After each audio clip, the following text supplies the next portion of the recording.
Well, hi, everybody. Welcome. I know you've all been working hard all day and have been outside probably doing amazing research, but you get to just sit back and relax. We have an opportunity to hear from some past field site students. Let me share just a couple slides with you before I pass it on over to them because that's really the reason we are here.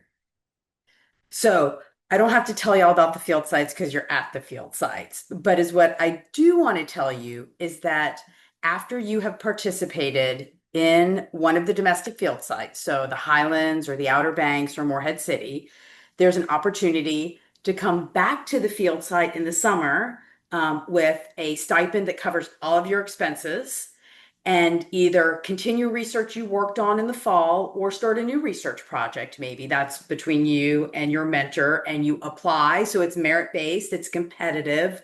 But it's really extraordinary if that's what you want to do, if you want to pursue that research a little bit more and return back to the field site. So I put the link up here to the field sites, which I know you all know how to find, but buried in there just a little bit under awards, and I should have put that link up, is a little bit more information about this program. And I'll go in tonight and make sure that's all up to date. So it's a really exciting opportunity. It's not for everybody, but I look forward to hearing not just about the research from the students, but also about their experiences a little bit. So really quickly, we do want to thank all the field site directors. You all have all their emails, but in case you want to maybe email a different field site director and ask some questions, field site directors, I don't have to tell the students this, but it's our way of thanking them and acknowledging them. They are the core and heart of these programs, and they really are what make it special. And the places are also extraordinary. We also want to thank our donors and our sponsors. If you have gotten any award for the field sites, you have gotten an email from me asking you to write a thank you note because none of these things happen without people making donations to further these programs. So we want to always make sure that we acknowledge and take time to thank our donors. So I have also given you my email address down at the bottom here, and you can ask any field site director for it also if I can ever do anything for you. So we are going to hear from three different researchers. We have a couple minutes for questions after their presentations. I may cut our questions off so we make sure we have adequate time for everybody. You can also put questions and comments in the comments box, and I'll track those. And then if we have some time at the end, but we're gonna end promptly on time because I'm sure everybody is ready to shower and get dinner and get ready to start planning tomorrow. So with that, I will go ahead and stop sharing, and I will let Veronica pull up her presentation, and I will mute myself. Take it away, Veronica. Okay, am I sharing my screen? It looks great. Okay, Very cool. beachy. Thanks. That's what I was going for. So I'm Veronica, and I had the opportunity to come back to the Outer Banks this past summer. I was a student there in the fall, um, thanks to the Pate Scholars Program, and shout out to Linda and Lindsay, um, my professors, my mentors this summer, for helping me on my project, and also to everyone in Outer Banks who helped me out this summer. So my research was called The Influence of Coastal Development on Salt Spray and Forest Encroachment in Coastal Dunes. And as a little bit of background on my research, I was in the Nag's Head Woods Preserve and Jockey's Ridge State Park, which are home to one of the biggest still remaining maritime forest systems in the eastern coast. So it's very rare and very important, and it's what I was studying this summer. So it was my research was sparked by the observation that this um, open dune area over here that if you look at this aerial imagery in the 80s existed along this strip and up here in the north has now become maritime forest. And our hypothesis is that because of development that is adjacent to these areas, they're acting as a physical barrier to salt spray, which is just little particles of salt from the ocean that land somewhere else. And because these particles are being blocked, now forest is able to grow in these areas that were once dominated by dunes. So in order to measure this, I first collected data on salt spray. So I created 18 of these collection vessels and I put them along transects. And I would put one in the middle of a dune and two on either side of the forest dune boundary on the east and the west. And um, Lindsay and her husband Corey were a big help designing this. It was a lot of work, and we put them all out there. And once a week, I would go out there in the field and I would rinse off all of the vessels to collect the amount of salt that had accumulated on them throughout the week. And then I would bring them back to the lab. I would use a conductivity probe to see how much salt was in each sample. And then I also looked at vegetation. So I used Google Earth Engine to collect NDVI data, which is a measurement that just tells us how uh, dense and productive each area of land is, and able to clip them to each tower. And then from there, I analyzed the relationship between the two to see if there's any statistical significantly relationship between salt spray levels, vegetative health and density, location, and development. And what my results showed me, first I broke them up into two research questions. Does coastal development reduce salt spray exposure in adjacent maritime forest and dune ecosystems? And um, I mean, if you look at my chart, you can see that these undeveloped sites had way higher levels of salt spray than these developed sites. So yes, developed sites recorded less salt spray, and I also found that there was a statistically significant difference between these two. And then my next question was, how does reduced salinity influence vegetative composition and therefore facilitate forest encroachment onto open dune habitats? So, looking at the NDVI data, which again is how healthy and productive our vegetation is, these developed areas have way more productive and healthy forests than these undeveloped areas. And by looking at these two graphs together, we're able to, I guess, paint a picture of their relationship in that areas that are developed have lower levels of salt spray and therefore are able to grow forest ecosystems there, even in areas that are close to the ocean that usually receive more salt.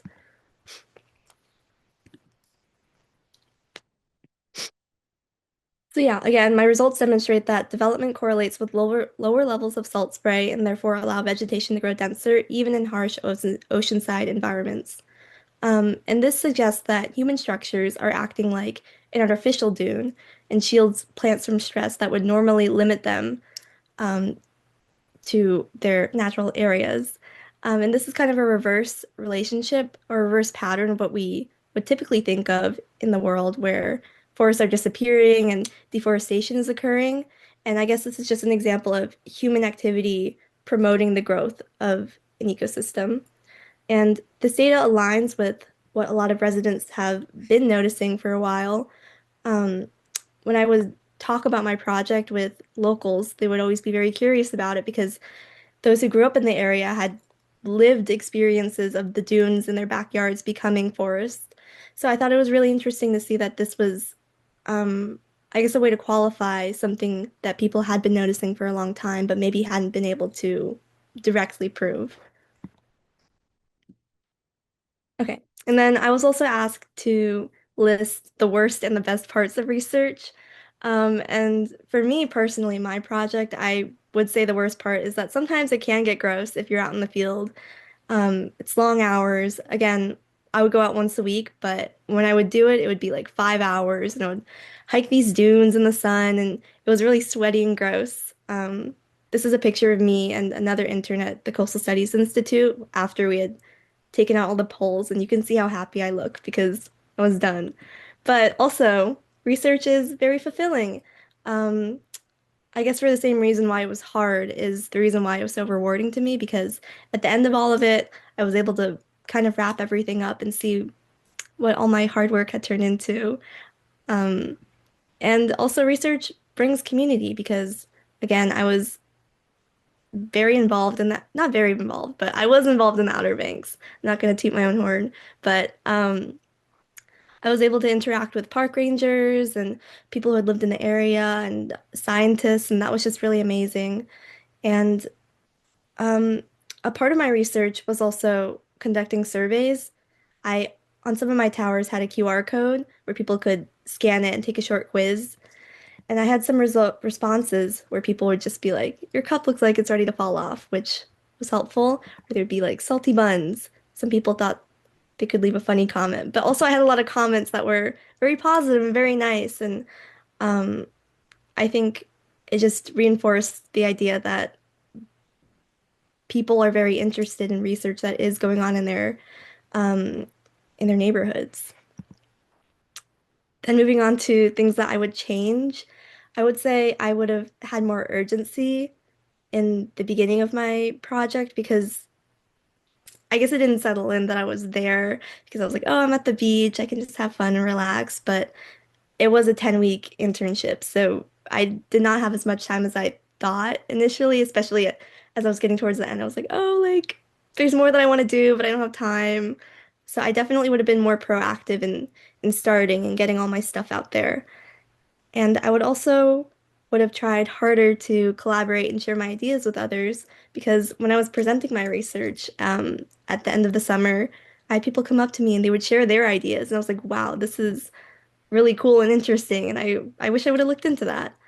Um, but that's just to say that there's way more to explore, even within my little research question. There's a lot to learn about.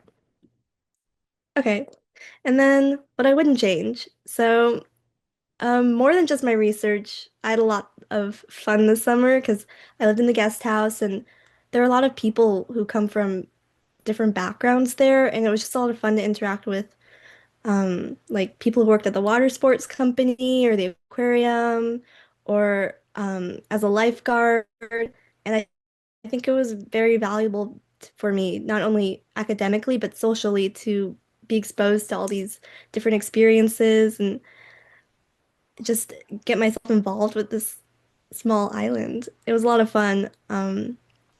And yeah, I have my contact information up here too if anyone has any questions or is interested in taking on this internship the next summer. But yeah. Oh, also, just again, thank you to everyone who's helped me, Lindsay and Linda. I can say it now. Amazing. I can't find my yellow copying hands for some reason. So I couldn't do that, but that was great. I have so many questions. But before I ask any questions, if anybody has any questions, feel free to just take your microphone off mute and ask away. Don't be shy, or you could put it in the chat. And I don't hear anyone jumping in, so I'm going to go ahead and ask one more question. Ask a couple questions after it. The first one is, do we it's really interesting that there's this ecosystem shift, right, from this open habitat, this open dune habitat to maritime forest. Are we worried about the shift in habitat? Like, I don't want to say do we care, because of course we care, but are there downsides to a shift or an upside to this change in habitat type? And it's okay. Yeah, it is definitely, you definitely have a little glare going on, but that's all right. Yeah, I'm trying to fix it. I don't know what's going on, It's but okay. mm, yeah, I actually got asked this question a lot when I was presenting Oh. at the end of the summer, and it's kind of hard for me to give an answer to that because I I think both the open dune system and the maritime forest ecosystem are very important, both culturally and ecologically. So it's really hard for me to say this change is a good thing or a bad thing. I think more so my research is focused on um, the causes of this change and less so about giving like a commentary or like a negative or a positive assignment to that. It's really interesting from an ecological standpoint. I bet it'd be great to see it kind of going on a little bit. I just want you to know that you have now officially said the things that I say with every single research project I'm on. I wish I'd started sooner. And I don't think I've ever said I started on time. Yeah, it's kind of hard to get started, but once you're in there, you're like, wow, like I wish I would have put myself into it more. And then that sense of community is really special with research. So I really appreciated your presentation. Anything else for Veronica? What's next? Oh, there it goes. So I should Yeah, I ask you, don't I what's think next? that. Do you know if this research is going to be carried on to anybody in the next cohort? Um, Yeah, does it fit into a larger project? Do you know? Um, I think so. that's a good question. Hey Mhm. guys. They actually in the Outer Banks right now are working on a project in Nags and Woods, so there should be some similarities, but I haven't really been keeping up. Sorry. That's okay. That's okay. That's excellent. Okay. Thank We you. have a question down here. Yes, I have Oh, one. please, please. What is it about salt spray that limits vegetation? Because I would assume that they're already accustomed to some salinity just growing on the Outer Banks. Um, yeah. Yeah. Um, yeah, maritime forest plants are adapted to salt, but there is like a certain threshold where like it's like, oh, too much salt. Can't grow there. So, gotcha. It's too salty. Do you think it's a little combo of wind plus salt? Yeah, that's another part of research is that sometimes it's tricky to measure everything because me and Lindsay did try pretty hard to get wind data, but it just didn't work out. Research is hard, for sure. Hmm. Research is hard. Oh, anything else? We definitely have one or two more minutes. If there's any other questions, we will move on. It's nice to see the Outer Banks gang all together there. Hi, you guys. Okay. Thank you, Veronica. That was amazing.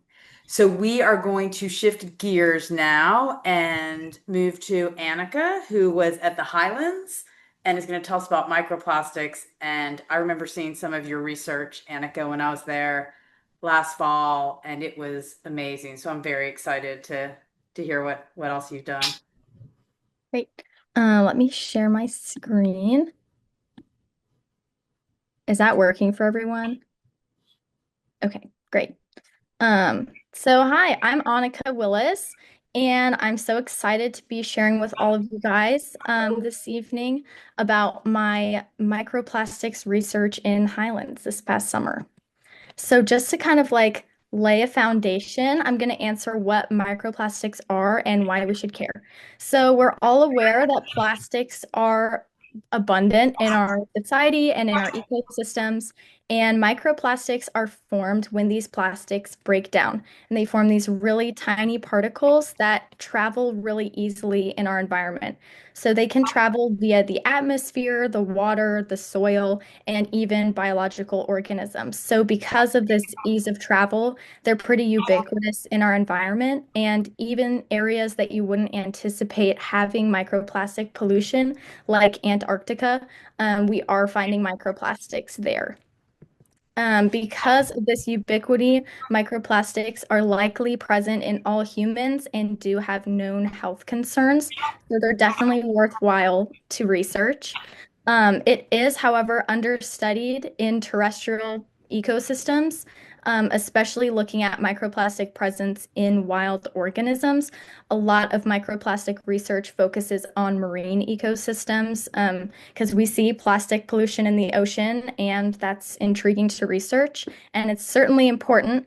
But so are terrestrial ecosystems. So, even more specifically, it's understudied how microplastics transfer through food chains in these terrestrial wild organisms, and especially looking at microplastic presence in rural areas and what a source for them might be in the mountains specifically. Highlands is on a plateau, so we don't have the typical sources of microplastics like, sewage treatment plants or big plastic pollution or factories. So we kind of have to think about how are these microplastics getting here? So to fill some of these gaps, I looked at shrews, wild shrews, and their microplastic presence.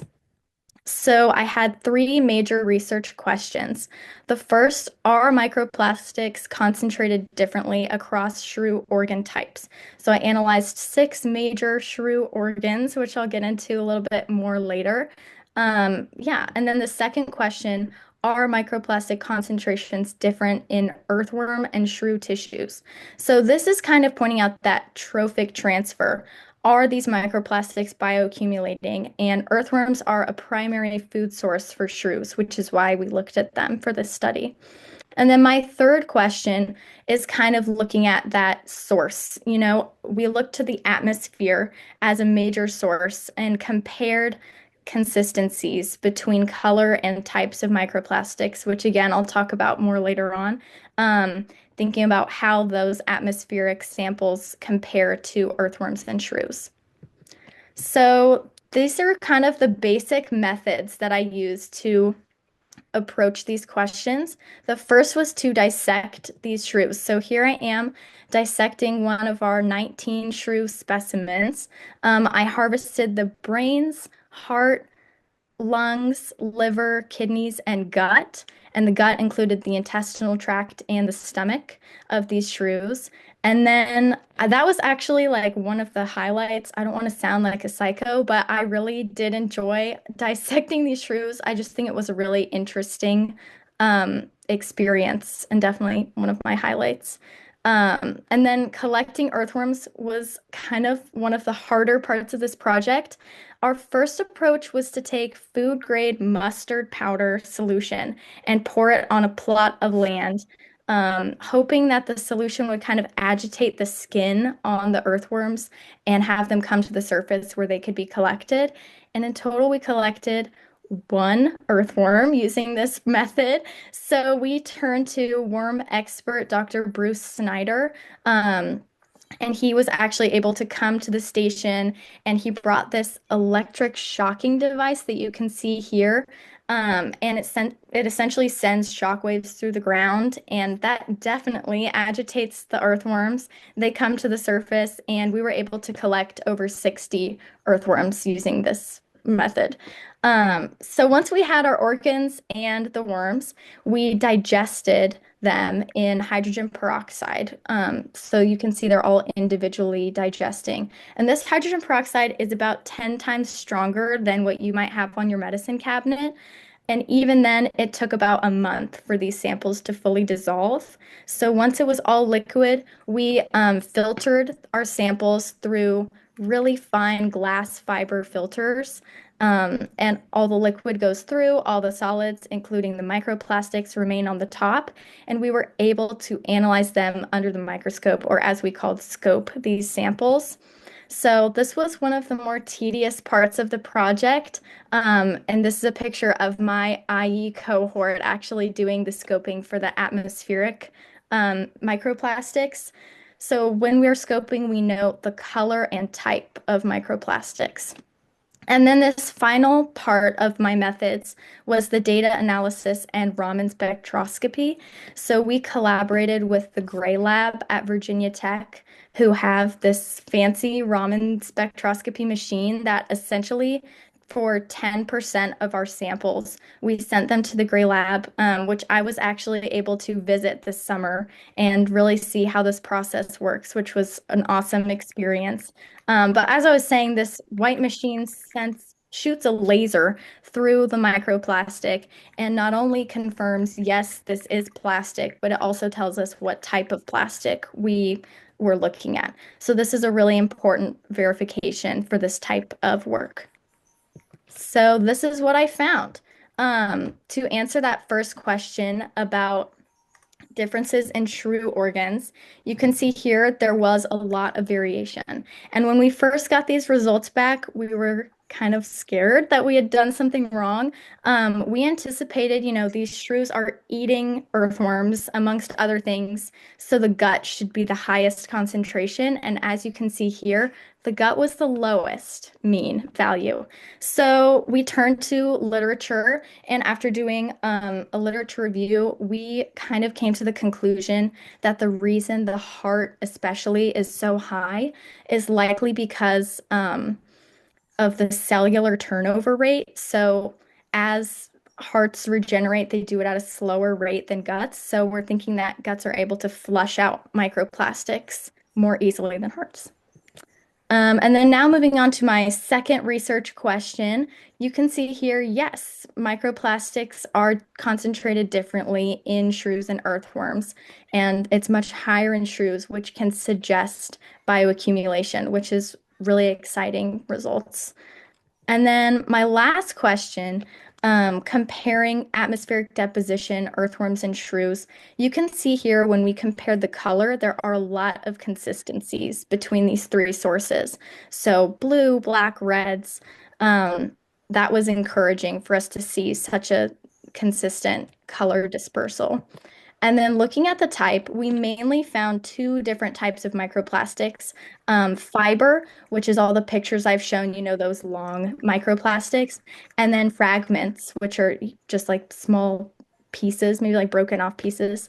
Um, so you can see here we found a lot more fibers in the atmosphere, which makes sense. They're more easily transported, they're lighter weight. So just because there is kind of a difference here doesn't mean that the atmosphere isn't a major source. Fragments are heavier, they might be shedding off of textiles as people walk on these trails. So we still point to the atmosphere as a major source for these terrestrial organisms. So, kind of thinking about the implications of this work, I think this project helped gain a better understanding of how microplastics exist in terrestrial food chains in general, um, and more specifically, just bringing attention to microplastic presence in nature preserves. And these kind of like wild areas. Highlands is surrounded by national forest. So we don't think, oh, there's going to be a bunch of microplastic pollution here. So I think just kind of bringing light to that, especially with such a niche study. And then in that same vein, the study helped provide a foundation for future research.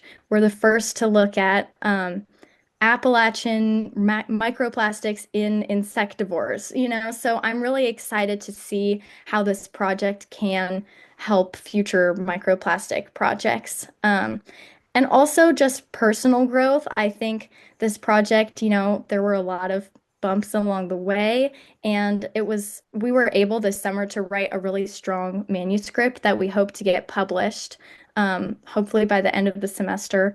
And I'm also working on an honors thesis currently on this work. So this project opened so many doors for me, and I'm so grateful that I got to work on it. Beyond my research this summer, just being at the biological station, I had so many great opportunities to help with research. So on the left here, we helped with the MAPS bird banding project. I do need to emphasize no birds were harmed. This is a catch and release, but it's essentially like a species abundance study. And then the second picture here, we did wildlife, or sorry, not wildlife. I guess, yeah, wildlife, but wetlands monitoring, looking at water samples, and then looking at dragonfly species, which was also catch and release. And then I also just had an amazing time being in such a beautiful and biodiverse area. Highlands is the salamander capital of the world, so there's a salamander there, and I just enjoyed going on hikes, meeting new people, and it was really a great summer. So I would like to thank this large group of experts that I got to work with and all the organizations that collaborated. And I'd like to give a special shout out and thank you to Mrs. Judy Scurry and the Scurry family, as well as the Highlands Biological Foundation for their generous contributions. We certainly could not have done this research without them. Thank you guys so much for listening, and I'm excited to answer any questions. Found the clap hands.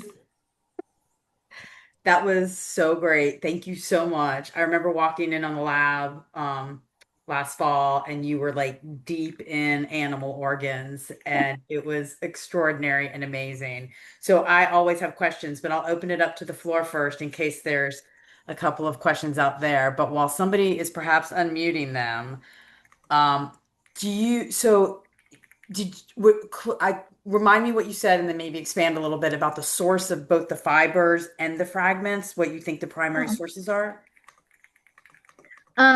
So yeah, we think that the primary sources, especially in Highlands, is that the atmosphere is bringing microplastics to Highlands because we have headwaters, so it can't be the water. And And there can you aren't, actually identify like what that plastic is from the fiber? And did you say it was mostly yeah. clothing, you think? Yeah, so there's no way for us to certainly be like, this microplastic came from this jug.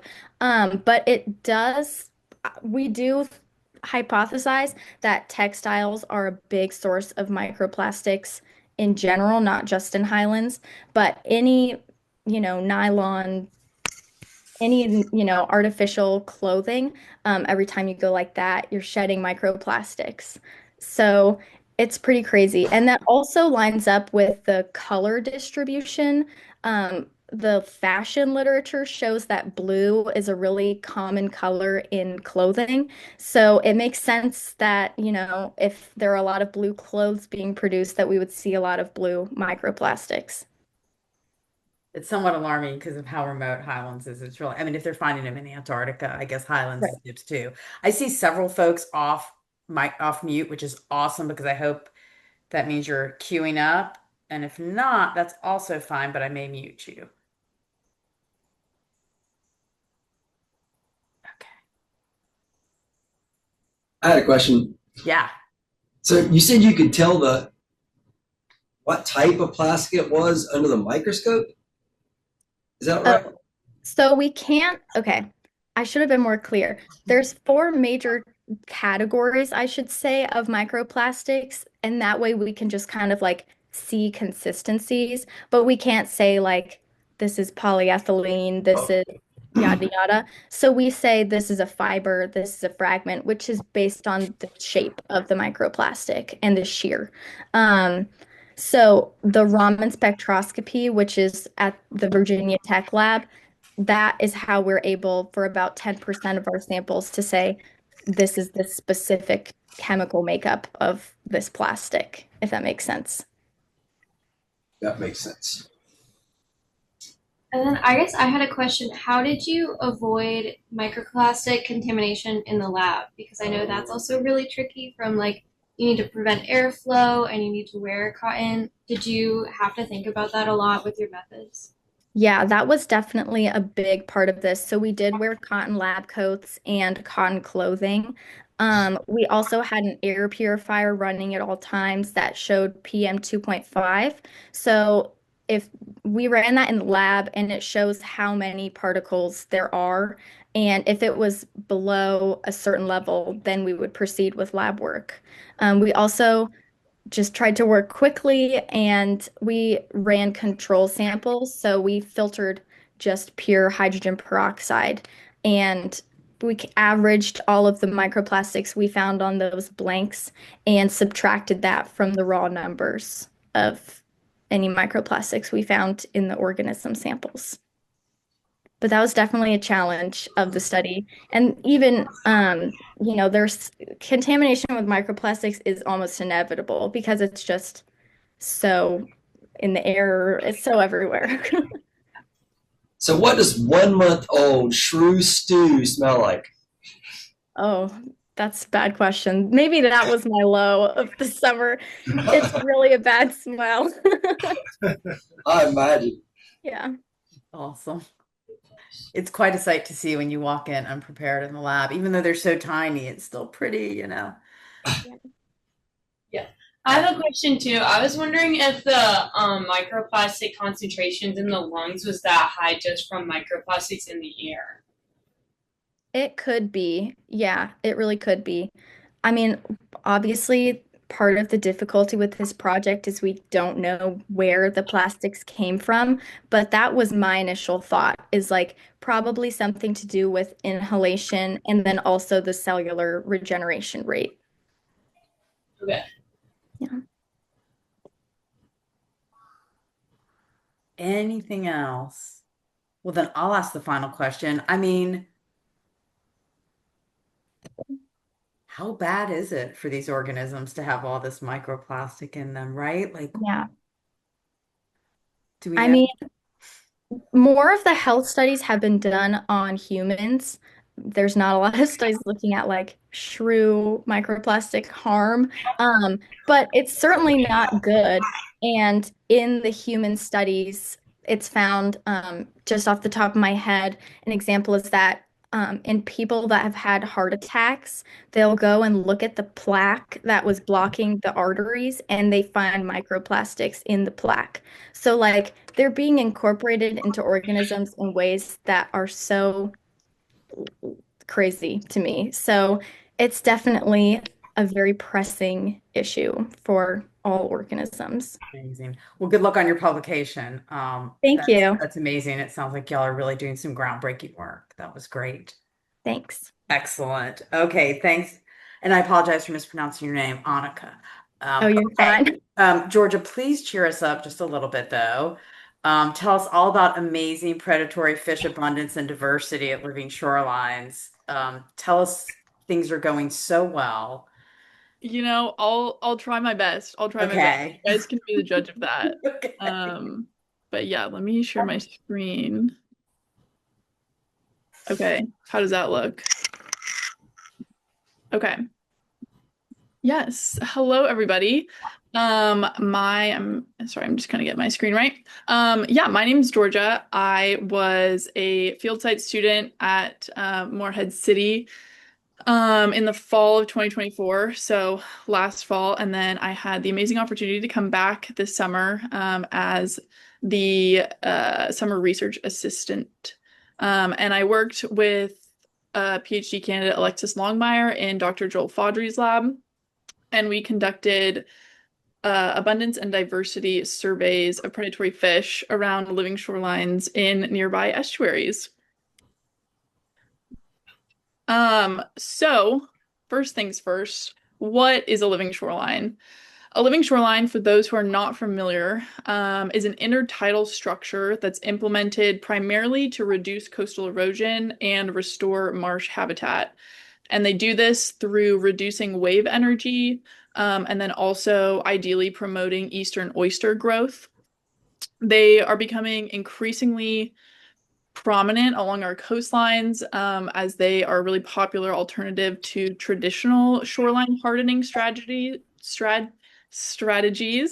those being bulkheads, seawalls, and revetments, which actually are no longer permitted for construction in North Carolina. So we expect to see a lot more living shorelines constructed in the next few years to mitigate sea level rise. They also have been shown to promote marsh biodiversity and serve as juvenile fish habitat. However, a lot of stakeholders are concerned that as these structures are being implemented, they're precluding these larger predatory fishes from accessing foraging habitat near the shorelines. And I'll get more into the species that we were targeting, but many of them serve really important ecological roles. They mitigate trophic dynamics, and also are quite profitable for the state through commercial and recreational fisheries. And to sort of mitigate the problem of access to the shoreline, currently in North Carolina, to build a living shoreline, for every 100 feet of structure that goes in, you have to have these 10-foot fish passage gaps, which one is pictured here on the right. But the goal of this project was there's really, the 10-foot gap every 100 feet, it was sort of arbitrary. There aren't really any data to back up these specific numbers. So the goal of this project was to quantify habitat utilization. How are these bigger fish utilizing the habitat landward, seaward, and then how does that compare to our reference or our unaltered shorelines?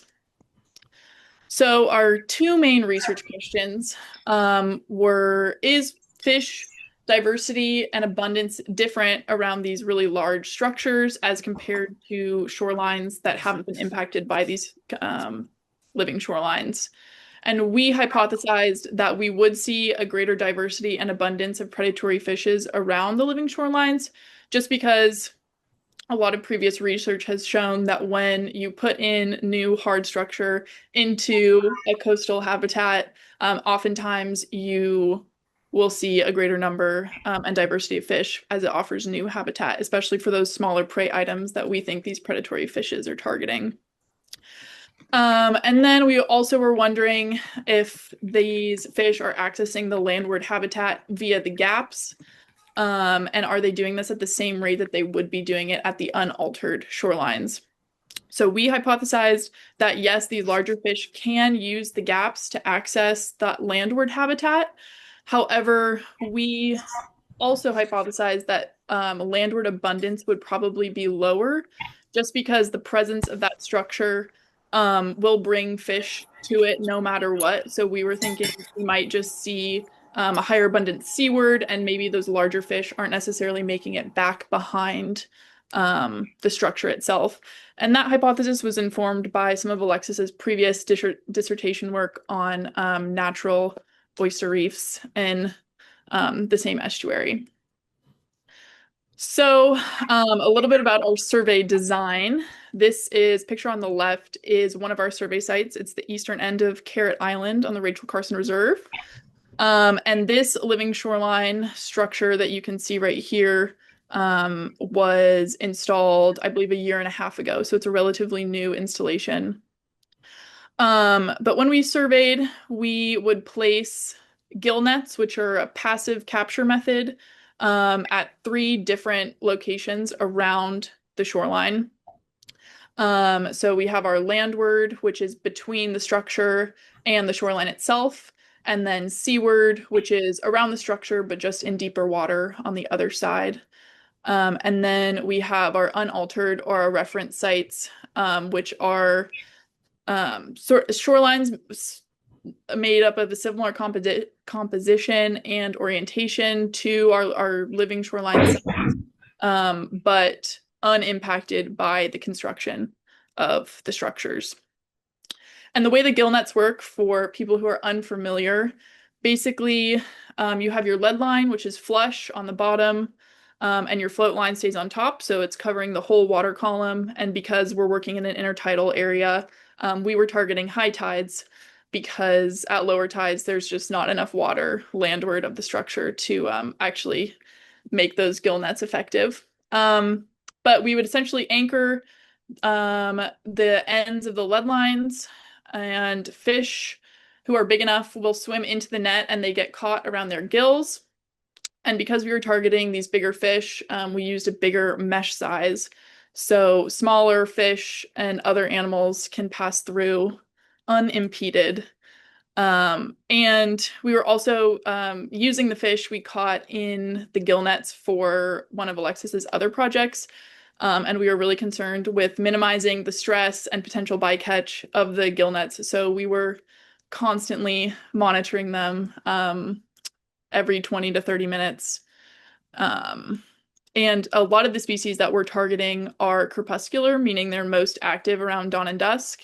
And like I mentioned before, we conducted all the surveys around high tides. So we were out in the marsh in pretty deep water, anywhere from like 8 p.m. to 8 a.m. It was some really fun hours. Definitely went a little bit nocturnal this summer, but it was worth it for sure. So what did we catch? Well, in total, we caught 11 different species over the course of the summer. 6 of whom we caught, 6 of whom were our target species. So these were large predatory fish that are mainly preying or foraging on other either benthic bivalves or smaller fish around the structures. Now, all but 2 of these species were caught in and around the structure, so either seaward or landward. But the bonnethead shark and some southern stingrays were only caught at those reference sites, so we didn't catch any around the shorelines themselves. So to quantify abundance, we looked at average catch per unit effort, or the average number of captures we had per hour that those nets were in the water.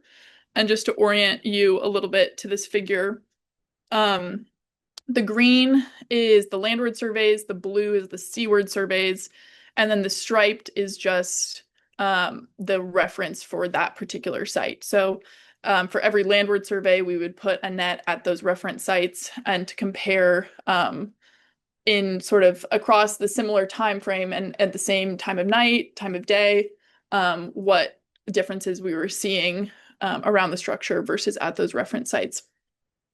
Now, we did have 3 times the amount of replicates at our landward sites than we did for our seaward surveys. So while it does appear to be a very dramatic difference between seaward and landward, I will just remind you when we're looking at these results that we do have 3 times the amount of data for those landward sites. But the preliminary findings, while there's no really strong trends that jump out, we do see that on average we were catching more fish landward of the living shoreline structures than we were at those reference sites at the same time. Now, looking at diversity, on the left, we have our total species richness, which we used as a proxy for diversity. And so that's basically just the number of different species we captured, not necessarily the number of fish, but how diverse was our catch per net deployment. And the figure on the left is total species richness. So this is every fish we caught in the gill nets, not just those target species that I mentioned earlier. And we see that there's not a huge difference between, or there's no difference in the averages between the landward structured sites and the landward reference sites. And then for our 2 seaward replicates, we did catch 2 different species at those reference seaward sites. And on average, well, we caught one species, we got 1 fish during one of our surveys, and then we caught no fish during the other. So that's where we get that 0.5 mean richness from. But when we look at the figure on the right, this is filtered out for just those target species. And we can see here that although, the error bars are showing standard error. So although there's no real strong trend jumping out, we do see that there's possibly higher diversity or higher species richness around the structure or landward of the structure as compared to the reference site. So what are the broader implications? Well, from this preliminary research, we can conclude that multiple species of predatory fish utilize those gaps and the landward habitat of living shorelines. This could be due to increased foraging opportunities, but more research is needed to really parse apart why those fish are using the habitat and how they're using it. We do also see a potential higher diversity landward versus at unaltered shorelines. And this could have ecological implications as well as economic implications for recreational and commercial fisheries and managers who are looking at sustaining these really popular fish species for however long to come. But definitely more data are needed to detect these stronger trends, especially at those seaward sites. And future research should include continued surveying, which is ongoing at IMS. And then also looking at these same metrics before these living shorelines are installed at one site. And so down in Cedar Island, there is a living shoreline going in this fall. And so over the summer, I was able to take part in some pre-construction surveying there. So it'll be really awesome to see what that data looks like after that structure goes in. It would also be really interesting to quantify landward residence time. How long are these fish spending behind the shoreline, as well as foraging rates? And that's some of what Alexis has done with natural reefs in the area. The picture on the left is us checking a gill net very methodically, as you can see. And the picture on the right is myself measuring a southern flounder. If you can't see my watch, it does read 1:07 a.m. So we were pulling the night shift that night. But some more fun pictures from my summer. It was definitely a summer spent out in the marsh, a ton of field work. It was such an incredible opportunity. My commute to the office included a 20-minute boat ride with dolphins and birds, and coworkers, obviously. And then walking through the marsh up to 2 miles a night to set up our nets.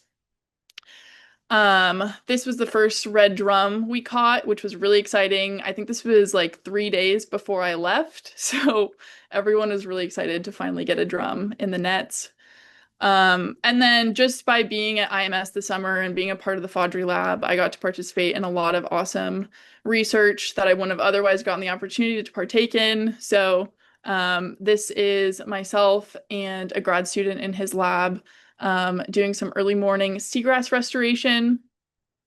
And then the picture on the far right is Alexis after a night shift. Our 9 to 5s this summer were more like 9 p.m. to 5 a.m. So this is us leaving after a hard day's work. But yeah, so looking back on my summer at IMS, it was such an incredible opportunity. I learned so many valuable skills designing this project, problem solving in the field, technical research skills that I'm going to bring forward into the future. Lots of teamwork, relying on my lab mates to get the project done, and also some other fun things I didn't know I would get to experience, like how to not get barbed by a stingray. You can see these like industrial gloves I have on over here with a little Atlantic stingray. It was also really impactful to participate in ecological research that has direct impacts on coastal policy and management, and just get to understand the day-to-day of an academic lab and what it's like to be a grad student in marine ecology. Like I mentioned before, there was tons of opportunities to get involved with research and outreach opportunities.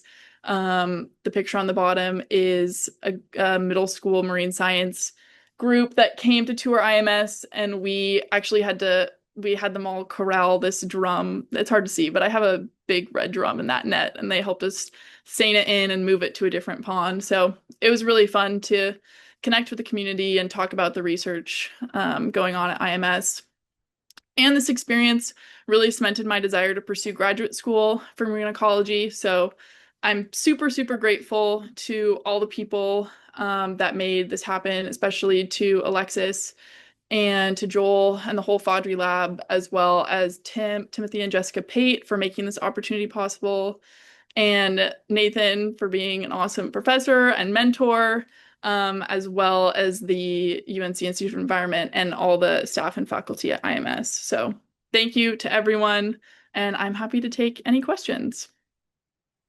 IMS is a really special place. I'm glad you got to spend the summer there. Yeah, it's amazing. I'm jealous of everyone there now. And the new library looks really awesome too. I'm seeing it. Right? It is awesome, actually. Yeah. So again, just come off mute and ask questions. And while folks are finding their mute button, I have two quick questions. One, were you a fisher person when you started, and are you a fisher person now? Do you fish regularly? I'll let you do that one first. Yeah, so no, I was not a fisher person before I came to IMS, or before I started this summer, really. And definitely have been converted. I understand. I understand now. One of the highlights of the summer was catching 5 different species in one day. That was just hook and line. That wasn't even in the nets. So it's addicting for sure. Old school hook and line. Linda Exactly. Deanna, I see your hand up. Oh, hi. I have a question. So we have a lot of living shorelines out here at the Outer Banks as well. Can you hear me? Yeah. Yep. And they're a bunch of different types also. So I was wondering if you guys looked into like the composition of your living shoreline at all, or if you or Alexis have any hypotheses about like whether your results would vary based on the type of living shoreline or the way it's built.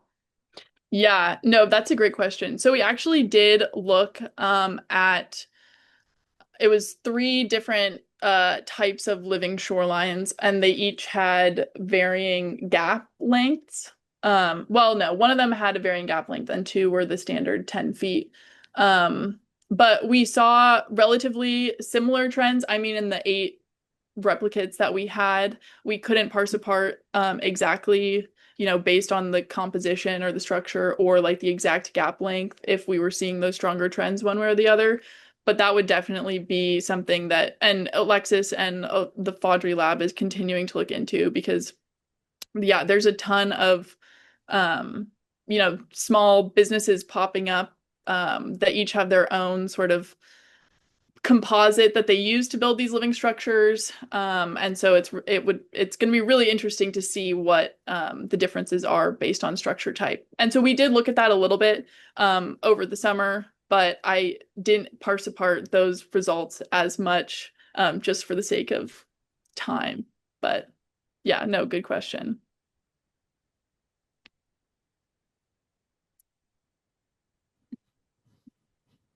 Georgia, it's Nathan.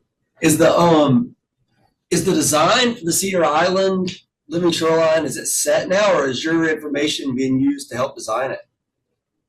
Oh, as far as I know, no one's called me, so I don't know. Okay. But I actually haven't been updated on the construction. I think it's supposed to start in October. There's And probably something. yeah, so I'm not quite up to date on that yet. But yeah, I mean, hopefully they would consult the data that we have. And so the surveys that the data included in this presentation went up until like the last week of July, which is when I left the field site. But yeah, there are a lot more data that's been collected since then. So hopefully they would consult that to look, but I'm sure they've already got some fairly robust plans in place. Well, it'll be interesting to see how more and more data like this really influences permitting, which is no minor For feat. sure. Nora, I see your hand up. Yeah, can everyone hear me? Yes. Okay, I have two questions. So I'm hoping to do this program in the future, but I wanted to know if these methods could be extended to other kinds of estuarine environments, if you're maybe looking into that, and then also what was maybe like the highlight of your experience, or if there was something really cool that you saw in the nets or something like that. Yeah, good question. Just a plug for the field site. Definitely, if you're thinking about doing it, 100%. It's open so many incredible opportunities for me and is just an awesome way to get connected with the marine science community at UNC. So your first question, different estuarine environments. So this methodology specifically, um, I know that Alexis has done similar work with natural reefs. So like you could set gill nets around natural oyster reefs, or around marshes to see like how uh, diversity and abundance of your particular target species change relative to the distance, or water depth. So there's definitely ways that this could be replicated in other settings, especially with natural reefs, or like we talked about before, different types of living shorelines. Um, and then remind me sorry, the second part of your question. The second question was like a highlight from your experience or anything cool that you saw in the nets, something like a highlight. Yeah, definitely the bonnethead shark was a little bit of a surprise for us. It was a little bit of a doozy getting it untangled, but I think that one night we were out there and so the soak time is 4 hours. So you set the nets 2 hours before high tide and then take them out 2 hours after high tide. And we'd been getting skunked all night. It was like 3 in the morning and we were pulling the nets up and lo and behold, there was the bonnet head. So that was a lovely surprise for us. But I think a highlight of the summer, besides everything I mentioned before, definitely being out in the marsh overnight. It's a completely different experience. You get to see so many other cool processes happening, so many different animals. It's just like alive in a whole nother way. So even though it was hard to stay awake at times, I definitely am grateful because I don't know that I'm going to get the chance to stomp around in a marsh at 3 a.m. Anytime soon. Well, you never know when those chances are going to come up. That's true. That's true. I hope it's I- sooner rather than later. Absolutely. I think it's amazing how all three of your projects are so different, yet they all have these potentially huge ecological impacts. And the settings are so different, but at the core, you're all really addressing this, and you all did incredible. The field work is so hard. I think everyone appreciates that now.